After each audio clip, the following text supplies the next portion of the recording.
everybody. I guess good afternoon, good morning, good evening, wherever you live. I'm Emily. I'm your host for today. I lead the DevRel team here at Scroll, but I'm not important. My guests here today are the super important ones. Thanks again for joining. We're going today about, I guess, how to build successful dApps, kind of an anticipation of the existing currently running Alchemy hackathon. And so we have some 10x Alchemy X Scroll builders here. And I'll let you guys introduce yourselves. I guess we'll start with Ray, and then we'll do the round robin. Cool. I'm Ray. Thanks for having me on here today. And I'm one of the co-founders and CTO at Gauntlet. And Gauntlet is the platform for off-chain intelligence that drives on-chain efficiency in DeFi. And we manage risk, optimize incentives, and are vault curators for many of the leading DeFi protocols out there, as well as blockchains. And Gauntlet is also developing Era, the protocol, which is a protocol for non-custodial on-chain asset management, and currently offering treasury management solutions for DAOs. Cool. And then we Hi, Emily. Hi, Ray. Nice to meet you guys. I'm Wimi. I'm at the content and community role at Revoke.cash. For those of you who don't know Revoke, we were founded in 2019 by Roscoe Kellis, who is the founder of Revoke. We are basically a free tool that helps users to practice proper wallet hygiene on chain by all the approvals that you are signing using the blockchains out there, interacting with smart contracts on the various blockchains you're using. It's really easy to lose track of what you signed and what you approved with your wallets. And this is what Revoke.cash was built for. And yeah, I'm happy to be here today. Okay, very cool. I'm a huge fan of Roscoe, so when I heard Revoke was coming on, I was like, oh, wait, I know this project. But I know Gauntlet very well as well. But I think I want to start kind of structuring the agenda today. We're going to start with you, Ray, talk a little bit about the journey of Gauntlet, your insights as, a co-founder, growing a project, and then dive into your side, Wimi, talking about again, what makes a successful project, your time at Revoke, and kind of circle back and do a joint thing. And how does this all connect to our early hackathon builders in the space? So I guess we may sit tight for a bit because Ray, you're the star of the show right now. I am curious if you can talk a little bit about just the early days of Gauntlet, especially for builders kind of just getting started. Any interesting stories from the field to inspire us with regards to challenges, growth, success during your time there? Yeah, happy to jump into it. So Gauntlet is a little over 6 years old at this point. So in this space, that's a reasonably long time. We started in 2018, kind of in a bit of a bear market type of market environment. We kind of initial customers that we worked with were Cadena and Stellar. At the time, we were focused on essentially analyzing consensus algorithms for various layer one blockchains, and in particular, trying to kind of stress test these consensus and quorum configurations under different network topology assumptions and different quorum configurations. And we started off with this simulation-based approach, which was kind of inspired by my and Tarun's background in quant trading, as well as experiences building kind of Uber's marketplace as well. And so we started with some of these early partnerships with these L1s, as were a lot of the kind of R&D and attention in the space focus at the time. And that's kind of how Gauntlet got its original start. Yeah, actually, that kind of brings me, thinking even further back. I'm always curious about people's how did you get into crypto, right? Because I think that is especially I guess Gauntlet started so early, 2018. So what's your journey from quant trader to crypto founder? Yeah, I guess the theme of my career, starting from the beginning, is really about markets. And so as a quant trader, I was a high frequency market maker for about 6 years, and I touched a lot of different markets, both domestic and international, across a bunch of different types of products and asset classes. And so really felt like I got a pretty hands-on feel for what it's like to be a market operator, and also seeing the evolution of kind of market structure play out in the electronic trading space from like 2009 to 2015, kind of time when things were moving and changing very rapidly there, and then kind of transitioned to kind of the tech side of things. Worked at Uber for a few years, and there was also very much involved in kind of marketplace design and kind of market structure design of Uber's marketplace. And during my time there, I was on a team called Marketplace Optimization at Uber.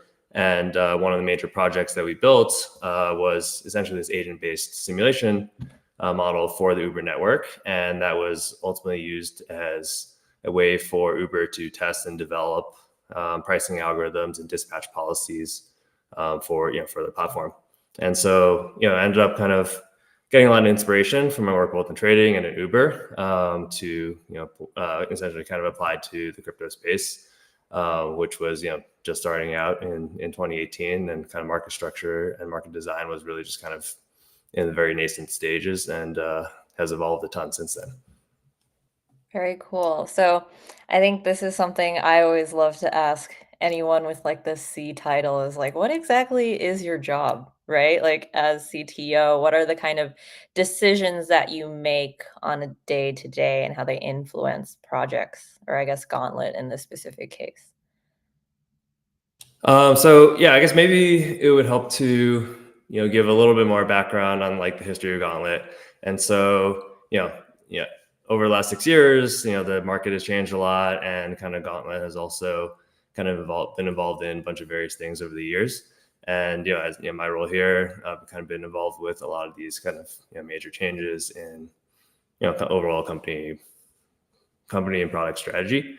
And so as mentioned, we started in 2018 working with layer 1 blockchains.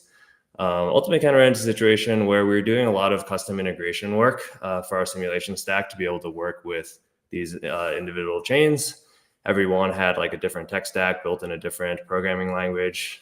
So a lot of early sims was kind of developed in C++. And just ultimately realized that this wasn't really a scalable way to build software if we have to have all these custom adapters for each customer that we're going to be working with.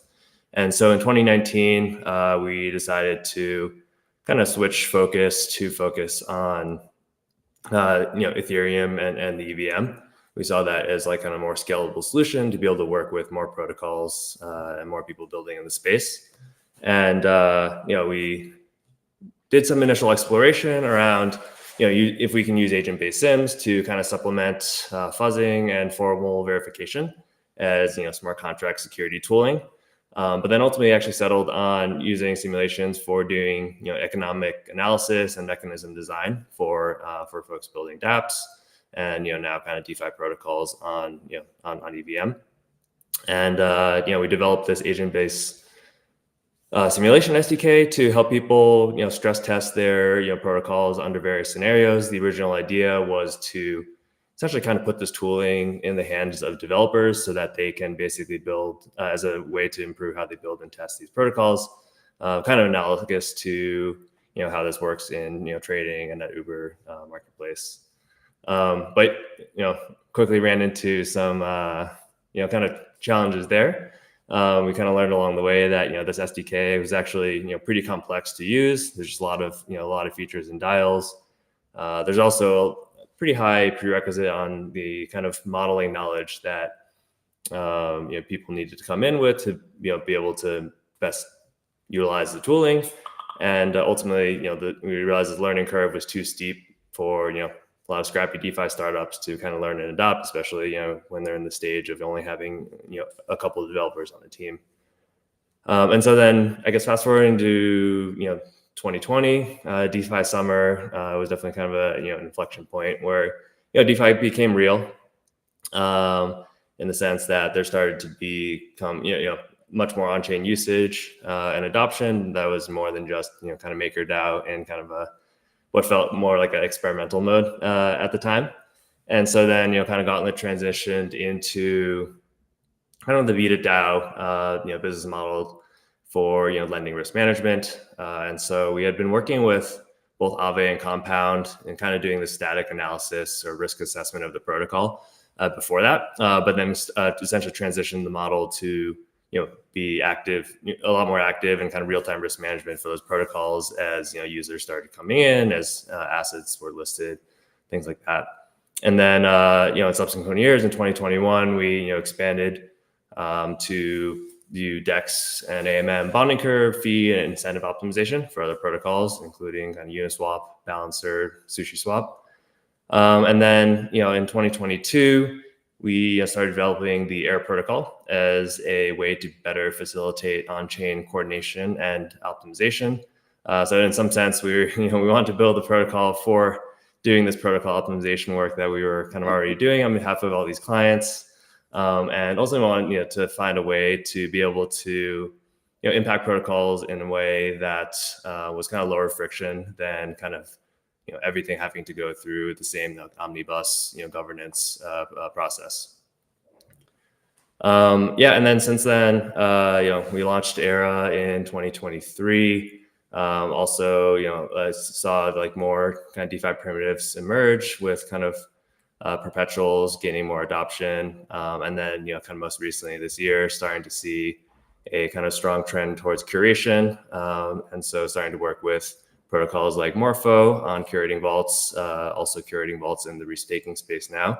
And Gauntlet, is now also acting as a guardian for a lot of the kind of air vaults that we've launched as well.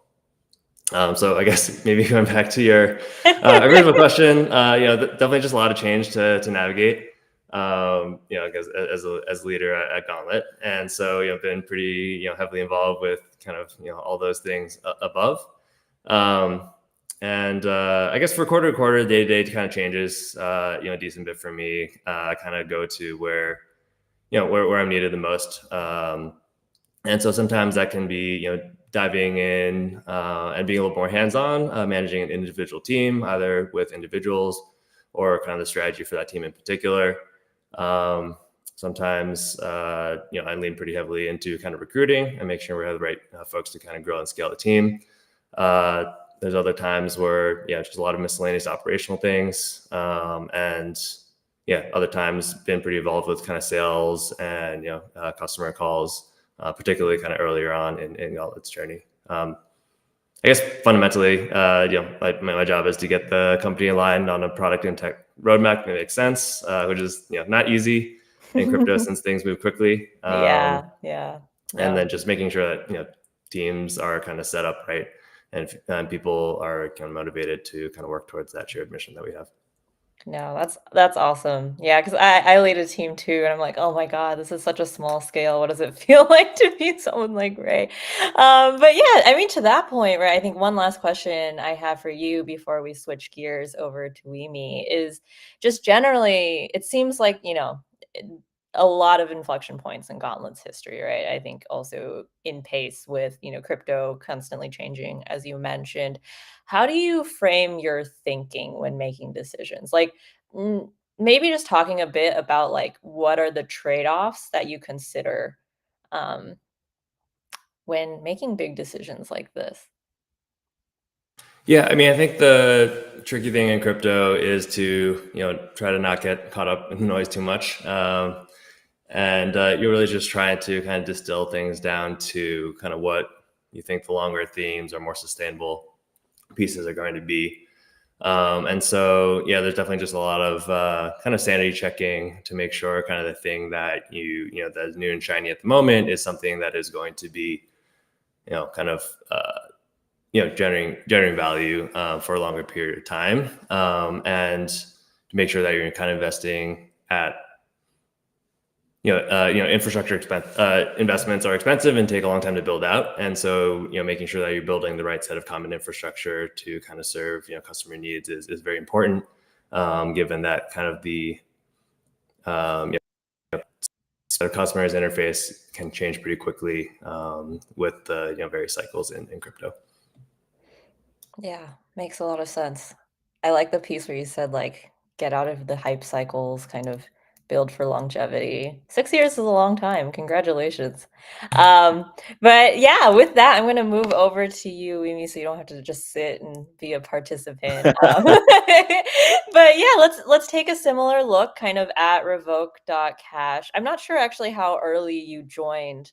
If I you're like, joined in June 2024, but I've been in touch with Roscoe since over 2 years. oh So wow, very, very early. But I mean, like Revoke has grown, I feel like, insanely. I mean, yeah, if you can talk a little bit about like, you know, yeah, why'd you join Revoke? How's it been? What's the growth like?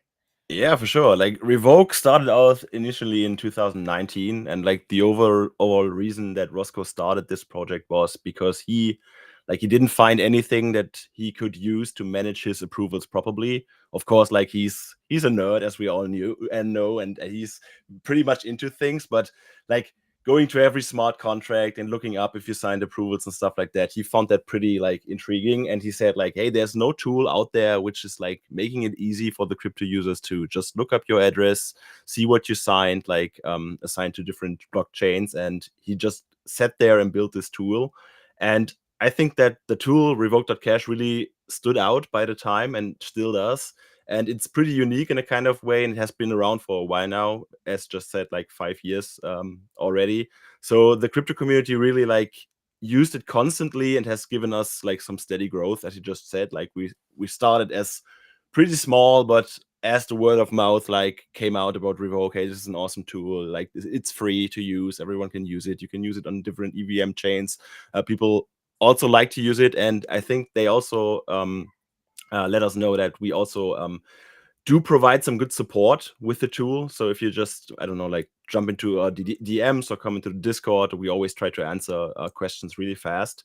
But you just said like, how do we manage to keep the growth going, basically? And there's some sort of weird dynamic because like every time scams and hacks happen in the Web3 space, like we get like a huge amount of people like visiting our websites, and we get a huge amount of attention probably because like, I don't know, if there's some message out on Twitter, hey, protocol XYZ has been exploited, please go and revoke your approvals. Everyone is just visiting Revoke.cash, right? So the word of mouth spreads really, really fast, and we have these days where the servers are kind of like yawning because they are, oh my god, we're just at the edge of giving up. But we try to manage this in a way, and I think that Roscoe has done a very, very outstanding job in this, and this is why I was like attracted to join Revoke in the first place. Okay, perfect. So if I know I need to help you guys out, I'll build a bunch of scam projects in Rug, and you'll give me some kickback. But yeah, I guess kind of also diving into your role, right? Your content and community. Yeah. What does that look like? How does that shape your like the direction that Revoke goes, or like contributes to growth and its importance in building a project? Yeah, so Roscoe wanted to like focus a bit more on the dev part, and this is why we have been in constant talks. And he knows that I've been able like to provide education with the Boring Security DAO, for example, where I teach classes for free as well. And I created videos there and tutorials for people to stay up sharp, to so to say.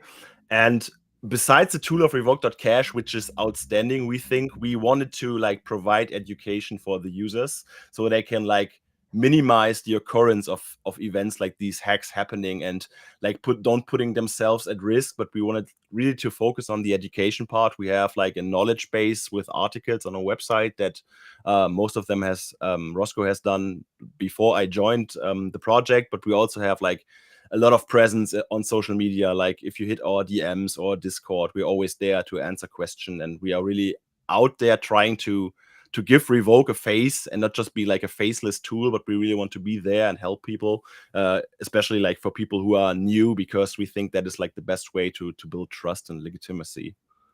Yeah, yeah. I always think it's so interesting where I'm like, I feel like crypto has grown so much as like community based. We're still pretty niche.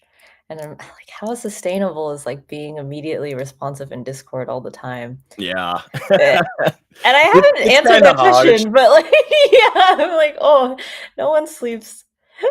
It's Well, kind of this harsh, and yeah. of course, like with our role at Revoke, of course, like we have a lot of question like regarding Revoke. Hey, how can I revoke this? Is this chain going to be supported and stuff like that? But we also see a lot of cases where people actually join our Discord when they have been scammed.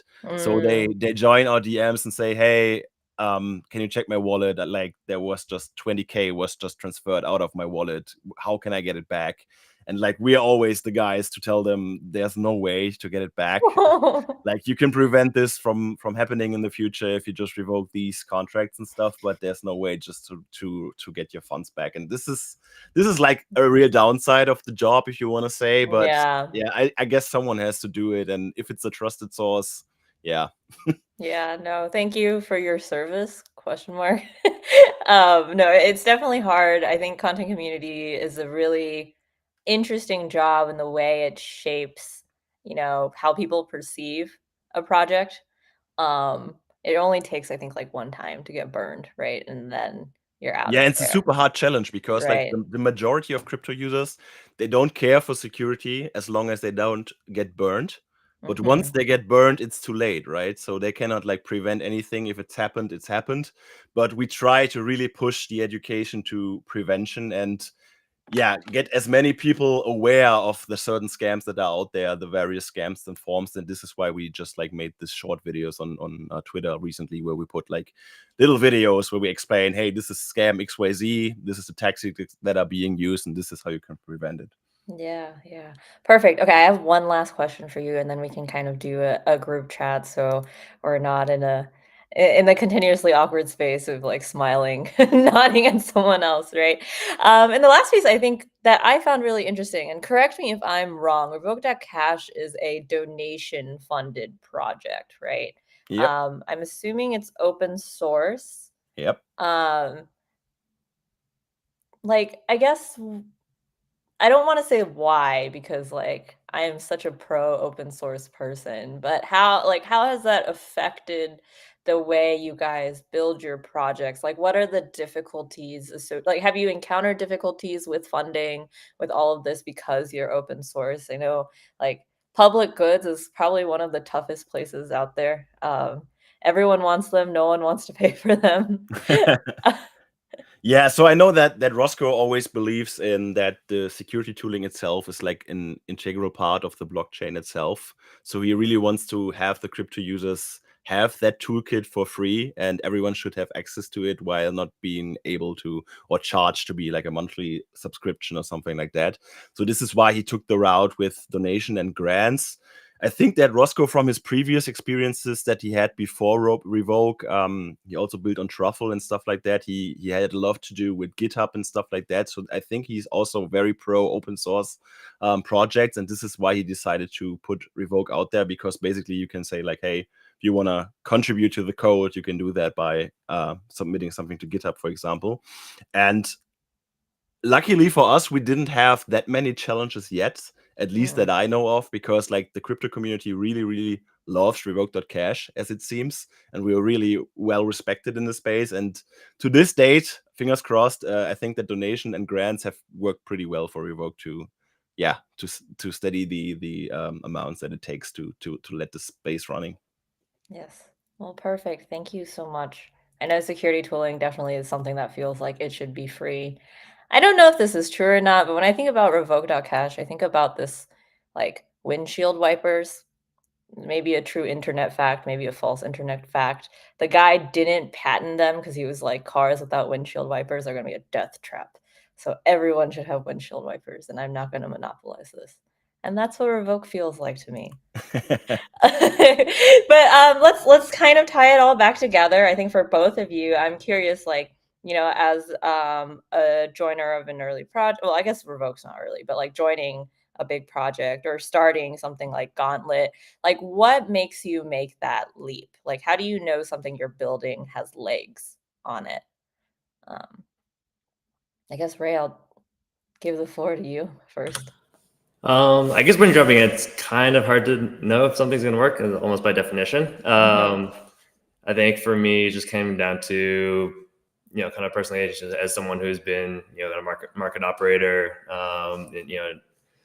especially during trading days for such a long time, there's kind of just like an itch to want to build something, and that's kind of both on the product side as well as like the team side. I had some experience building both trading systems and as well as teams kind of from scratch during my time in trading, and also kind of found that I really like just the 0 to 1 phase of a project. I think people say it a lot, but I think it's very true. Like, the best way to try to really learn and understand how something works is to basically take it apart and kind of build it from the ground up. And I've kind of been fortunate enough to have that experience a few times in my career.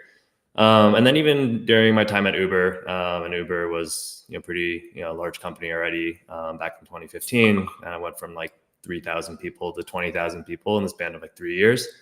But even within that kind of larger company environment, I still found myself just kind of naturally gravitating towards like the kind of frontier and like kind of more experimental teams, the ones where just really wasn't sure if things were going to work out or whether the team was just going to kind of get disbanded 6 months down the road. And so for me, that was kind of just the ability to kind of explore was always kind of the main driving force. And then this kind of goes into so kind of knew I wanted to start something. And crypto is, I think, just the natural space for that to all play out. I think it was just really interesting market from a just personal and intellectual perspective. I think there's a lot of the kind of macro reasons, adoption of Bitcoin, ethos around decentralization, things like that were pretty powerful. But then just also from a more micro level, there's just a lot of thinking about markets and combining a lot of different interesting disciplines together. And so to be honest, kind of just jumped in and went for it. Yeah, no, that makes sense. I caught myself in a loop. If it's a leap, it's you don't necessarily know. Yeah, I guess maybe for you too, Mimi, like what maybe it could be probably a general like question, right? Like what made you join such a volatile industry, right? Like That's a it good feels question. it's the same thing. I feel like being a founder is so like things change really fast. I too once upon a time started a beverage business and I was like, this is super fun. I think the 0 to 1 part was very interesting, but then everything after that I was like, I don't like this. Somebody, I don't want to make I have to make hiring decisions now, but like I don't know. There's a level of, I think, what do you call it? Brain itch that Ray has that probably I don't. But it is very exciting for sure. But yeah, I don't know, Mimi, I talk too much. Take it away. So it's funny that Roscoe was actually like the first person out of Web3 I ever met in real life. And the key point we had, like the first time we met, or it came to happen because I made a comparison video back in the day where I compared the Etherscan token tracker versus Revoke. And back in the day, like the Revoke early version, it didn't have like the timestamps, what you last signed, for example, and you could see that on Etherscan. And from that, I had like Roscoe's competitiveness activated, kind of. And we talked a lot about crypto and tech ever since. And ultimately, like this connection I have with Roscoe, it made me jump into Web3 like full time and quitting my Web2 job. So I guess it's kind of try and error, like Ray just said. But overall, I believe like in the tech, and it's here to stay. And Revoke just aligns with my values that I found for me to be important, so that I can have some kind of value add, quote unquote, to the community that I engage with. So what can I do to prevent things like these hacks and like these scams from happening? Like what is my part I can contribute to the end users not getting burned that much? And I decided to just like risk it, because I have such a good feeling with Roscoe, because he's really an outstanding guy. And even before I joined, he's always like the one man army on Revoke.cash on Twitter and on Discord and stuff like that. So I really admire his work, and I'm glad that I get the chance to work with him. Yeah, awesome. Well, let him know that today's episode is brought to you by Roscoe Schill. But yeah, I mean, maybe like a question for you, Ray, right? Like, okay, you're making the leap to being a founder, making decisions. what are like the early signals of success versus signals that things need to change? If you could say like there are any, maybe you just figure it out along the way. I don't know. Oh, no, that's a good question. I mean, ultimately, I think it's about finding the right balance. I think for Gauntlet in particular, maybe it's a little bit different in that our customers are protocols or kind of projects in the space, and so there's a fine balance between like making sure that we are staying on top of kind of the latest kind of trends in the industry. In terms of latest kind of mechanisms and primitives that are kind of being built and can be early movers in those, but at the same time, not kind of chasing the protocols that ultimately won't have kind of real adoption. And so, TVL, total value locked in DeFi, is can be kind of a crude metric, but I think it's also still useful for us in terms of like making sure the clients and protocols that we work with kind of have some base level of kind of usage and adoption and staying power in the space. Nice. So what I'm hearing from that is Scroll is a protocol that has some baseline of user adoption and staying power in the space. Someone clip that piece right there, and we'll put it on I mean, I blast. think they cracked the top 10. Yeah. That's all we need to get on Gauntlet's pipeline. Cool. I want to take this conversation to a lower level, I guess, because we're talking about very lofty kind of like founding projects, 6 years, like multi-years in the making, thousands of Twitter followers. But we are doing this in preparation or like in celebration as advice for hackathon builders, so people just kind of feeling out the space. I want to like just basically just go through a list of like your opinions on, because I've discussed this with some builders too, and this first question is actually incredibly spicy. I did not expect it to be, but I had like an hour long, I don't want to say argument, but like back and forth of like how important is UX, right? I think definitely there's like a question in a hackathon that might be a little different of like what the trade-off between UX and um feature robustness is. But I think there is a baseline, right? Because no one's going to use their project if they can't figure out how to use it. I don't know if that's an answerable question, but if you guys have feelings, please save me from myself right now. Well, I think in this industry in particular, I think trust is kind of the most important. Mhm. And to the extent that you can kind of build a UX that builds or inspires trust in a particular product, I think that's ultimately the thing that's that's the most important.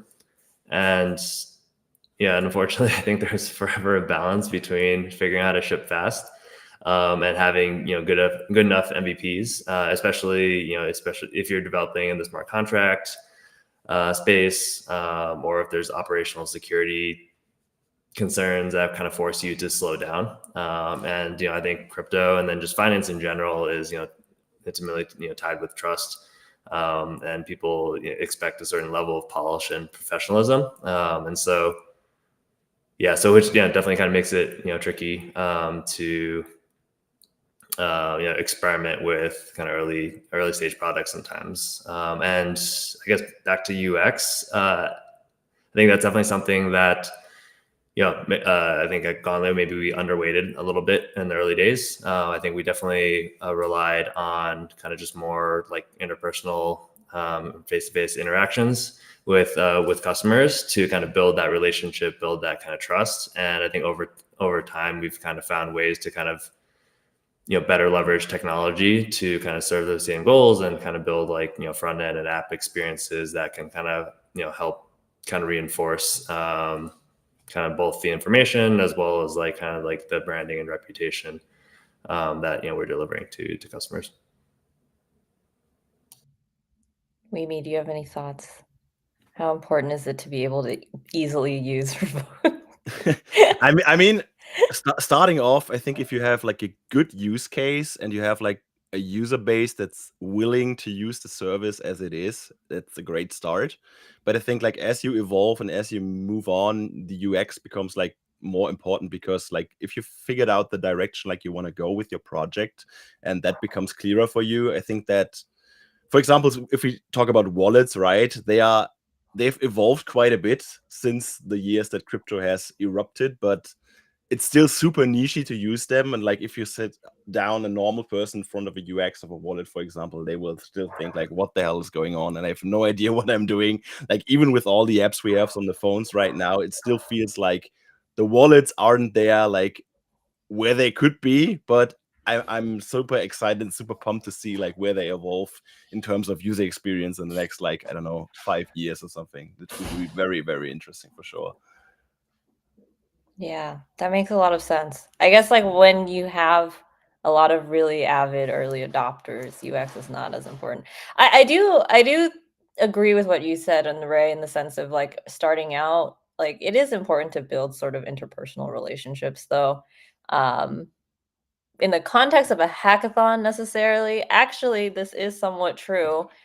Insider fact from like, I guess, the hackathon judge point of view, there is a bit of bias for devs who continuously engage with us and ask questions and kind of find us over time.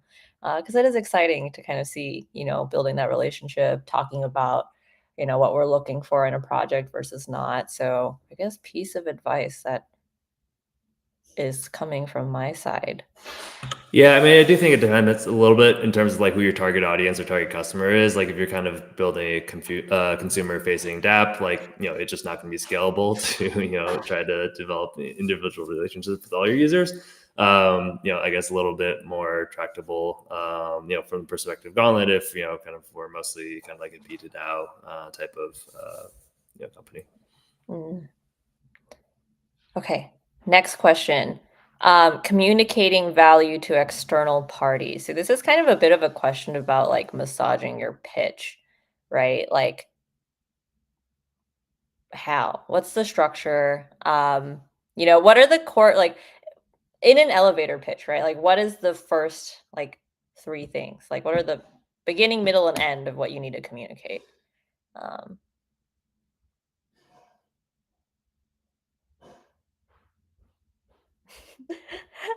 Maybe let me repeat that question to me. That might be a little bit easier to understand. Like, I'll start with you, Amy. Like, when you're, I guess, talking to like someone introducing Revoke for the first time, like, how do you communicate value of Revoke? I would probably ask them if they ever checked what kind of approvals they signed with their wallet, if they did crypto transactions and minting and whatnot. And the majority of people would probably say, no, what the hell are you talking about? And then probably I would show them, hey, we have this website, which is Revoke.cash. On there, you can check your wallet address, and there you can see which approvals you gave for your tokens to specific smart contracts to be able to spend that stuff on your behalf. And to practice like a good wallet hygiene, you should really do that in a reoccurring way. But we give this tool out for free to the users of quote unquote crypto in general, because we want everyone to have access to these resources. And we really want to make it easy for everyone to decide, like, is this something that should really be approved or stay approved, or is this something I should reconsider, like revoking? Because like I have a lot of tokens, I don't want this contract to spend my tokens, so I should probably revoke them. So this is like a basic UI to make it easier for you to see what's going on with your approved tokens. Cool. So I want to end on this question to wrap up this section about like talking about, I guess, building dApps in general. The theme of this hackathon is actually forget everything we just talked about: product market fit, building the right thing, building for success. The theme of this hackathon is build your moonshot ideas, build something silly, stupid, wild, hamster racing kind of vibe. Just question for you two who've been in the space for a bit. What is the craziest dApp you've heard of? I can start. I heard about this 2 years ago. I don't know how much traction it is, but I think it was like it was a dating app founded by like I think there was a Bitcoin um, market predictor who predicted things based on moon cycles.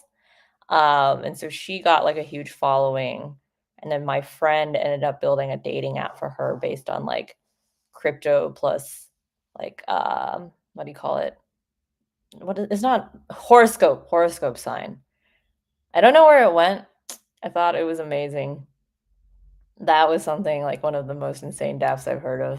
So I was like, why does this need to be on chain? But I kind of want to play around with it because it's like, what? I don't know. I mean, there's definitely a lot of crazy stuff over the years. I think just maybe just one recent example I came across was a project called Puff Paw, which is essentially kind of vape to earn, if you will, as a kind of way to essentially incentivize people to quit smoking and doing it in the way such that's kind of verifiable on chain. So yeah, interesting idea. And of course, there's a lot of a lot of potential pitfalls along the way as well. But That's amazing. I met the founder of Bong DAO, if you guys have heard of it, at like ECC one year. Wild times. He had like a bong that you could scan an NFT for, and then it would record everyone he had ever smoked with. Um, but anyways, me, I guess. It's not really crazy, but I'm a huge fan of Farcaster. So Mm, decentralized social networks are totally a thing where you can maybe like earn even earn stuff for posting and contributing and posting content, and not just like the majority of companies who are hosting these things are putting the gains in their own pockets. I really like the idea of that. yeah. Farcaster is interesting because I used it very early and then I stopped and then it blew up again. So then I like reopened my account. I was like, why do I have all of this?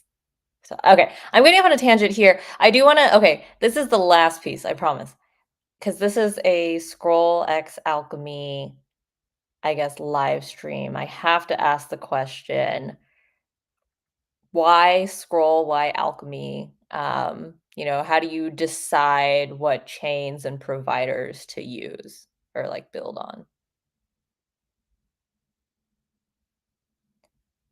And I'll start with Ray. yeah, I guess in terms of why scroll, I think ZK rollups are kind of very much the future. I think just the ability to have near instant withdrawal times back to the layer one is extremely important. Something that is kind of a little bit missing with a lot of the optimistic rollup solutions. And I think it's kind of technology that definitely just will kind of hit the point of scalability where it becomes like economically and computationally efficient enough to kind of have it kind of deployed at scale. And so yeah, great to see kind of Scroll pushing the leading edge of that, and I think doing so in a way that preserves EVM equivalence is super powerful, since building developer tooling is it's extremely difficult, and being able to kind of bootstrap on top of network effects from Ethereum and EVM community is super important. As for Alchemy, running nodes is pretty hard, and is also kind of pretty central to kind of what almost every project in the space needs to rely on, at some portion of the stack. Gauntlet has a little bit of experience in the space back in the day. For example, we ran Celo validator back in, I want to say like 2019. And so definitely having reliable node providers is kind of critical piece of our tech stack. And yeah, we use Alchemy as one of our primary node providers on Scroll, kind of Base, Optimism, Ardrim, Polygon. The majority of the major kind of EVM chains where kind of DeFi is happening. And yeah, we kind of use a lot of the kind of more traditional RPC endpoints, as well as kind of the WebSocket functionality for doing kind of real-time streaming and ingestion. We also use Alchemy for powering the Gauntlet and Air app front ends as well, in addition to just indexing on-chain data for various use cases. Cool. Thank you for that leading question. I guess I'll close it off with you. All right. Yeah. I mean, how do you decide what chains? I guess you probably just all of them, right? For like, I guess Revoke specifically. Yeah, we have like some prerequisites that need to be met. For example, like you have to have a reliable block explorer to be able to have transaction histories and stuff like that. So for Scroll, we try to support as many chains as we possibly can. So to make sure that across all the chains out there, I know we don't support all of them, but across most of the chains out there, people can use Revoke.cash, and we are always happy to integrate communities that are like actively pushing out there, still out there doing stuff. Also, we have a good relationship with our Polysec, who's your head of security, if I'm not mistaken. And for Alchemy, I know this has been one of the most reliable and affordable infrastructure providers for Revoke for years. So I know that Roscoe is like a huge fan of the support. He always says like they are very, answering in a super timely manner, and they are always handling the stuff that he gives them in a great way. So a reliable partner like for us at Revoke is very crucial, and we're happy to have Alchemy for sure. Yes, I'm so excited that we're working with Alchemy as well.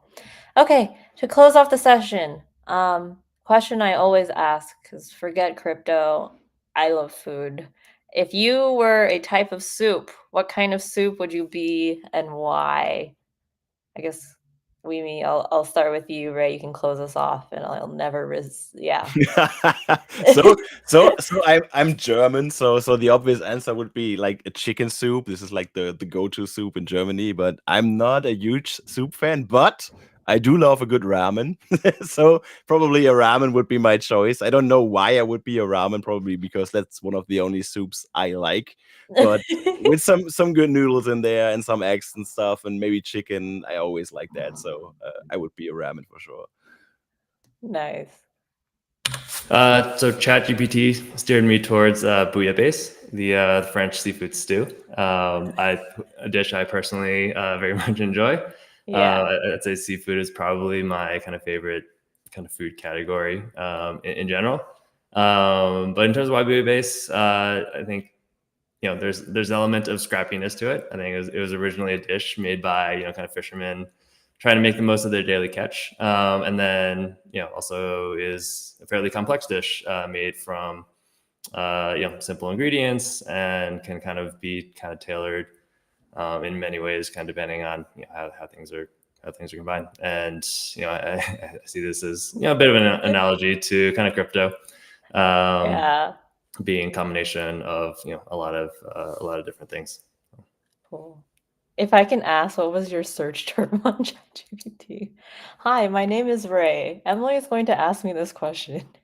If I were Learning how to use ChatGPT is one of the important things to do these days. No, I literally just fed in the prompts and then added some bio info, and I don't know, got some good content out of it. Okay, cool. I guess that is exactly what I'm going to do immediately after this stream. Well, anyways, that's all I have for today. Again, thank you guys so much for joining. I'm going to bring up the registration link for the hackathon right now. Before I kick you guys all out, so the world can see this. Loading. Okay, down here. Wow, it's a really long slug. But just go to levelup.xyz. You can find the hackathon there. Alchemy mini hack is happening at now. Excited to see what you guys build. Check out Gauntlet when you're ready to use Gauntlet, I guess, and like Revoke for all of your security needs. So yeah, that's all I have for today. Thank you guys so much. Ramen and I don't remember what you said. French seafood soup that is scrappy yet complex. The bouillabaisse. Okay, perfect. Okay, I'm gonna hit end